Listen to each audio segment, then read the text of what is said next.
Good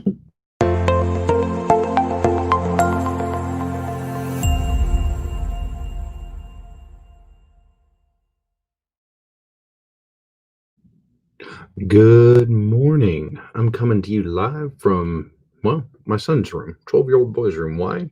Because it's the only place in the house that somebody is not doing some sort of video call. Welcome to the time of virtual school. So, today I just want to share opinions on nosing and tasting whiskey. Um, and the reason being is I see a lot of tasting notes out there. I do them. Um, but we're all different.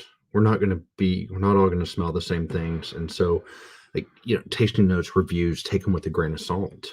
I mean, what we smell and taste is all influenced by our past taste experiences. Just a wild example, if you've never tasted a peach or smelled a peach, you won't ever pick that up in whiskey. Um, and so I think that's important to remember is that just because somebody else smells or tastes something doesn't and you don't doesn't mean you're wrong. Um, and the reality is some people are just better at it than others. Studies have shown that women are better at it than men. You know, good example is my wife. She hates the way it tastes, but man, she can pick apart a whiskey better than I can for sure. But like for example, the other night we were it was a bourbon and she started going through, she's like, no, I think it's apple. It's like, no, it's a Gala apple though, not a Honey Crisp. And I'm like, how can you even tell the difference between a Honey Crisp and a Gala apple? Like, so I think it's just important to remember that. I mean, she also eats a ton of apples and things like that. So that is triggered in her and she remembers that a lot better. Um, so, I mean, you have to use your nose. The more you use it, the better you're going to get. Now, I have to admit it, I'm a mouth breather. I breathe more through my mouth than my nose. So what that means for me is I spent many years not engaging my nose as often as I could, which means like there's missing scents in my database of smells, and that makes it harder for me to understand what I'm smelling and pick out certain scents. Um, you know, there you can fix that though. It just takes time and practice. So I actively and smell with purpose as much as I can. My spice cabinet has become a huge friend of mine for a different purpose besides cooking. Is I, if I'm picking up something in a whiskey, I will go to the spice cabinet and be like, "Ooh, is it pepper? Is it allspice, nutmeg?" Um, Careful do it from a distance though, because those powders, ooh, they get up in your nose. It's hard to unsmell that. But if I'm smelling a fruit and we have the fresh fruit, I'll go cut the fruit and try to start um, picking those things out. Um, so there are kits out there available, smelling kits that have all these compartmentalized.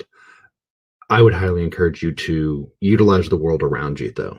Your spice cabinet, the produce section at the grocery store, um, memories.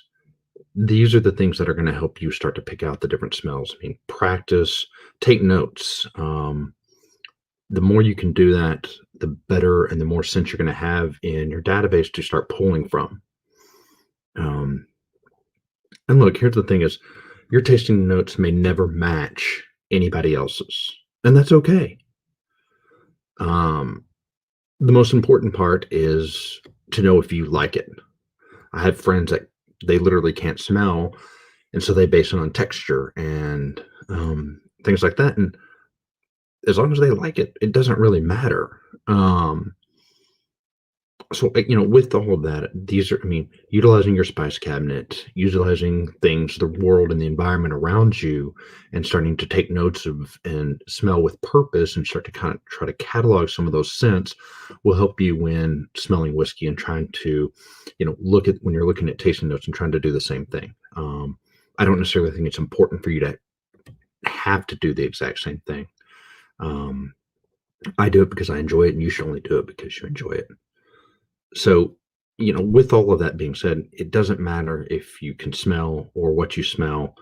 Uh, as long as you like the way it tastes, drink it. Um, Also, I mean, reviews. I know a lot of people do them. I try to stay away from rating anything whenever I do my tasting notes. It's also been said that I've never met a whiskey I don't like.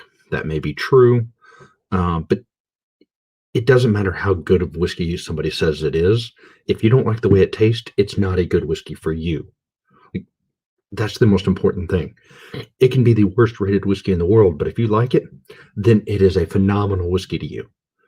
And so I think that it's important to not get caught up in ratings or what people say about certain whiskeys. This is all about your personal preference. And in the end, you're the one drinking it. So the hell with everybody else. That's just kind of my 2 cents there. This morning's a short one. There's not a lot of going on. I just kind of wanted to share my thoughts on some tasting and smelling of whiskey.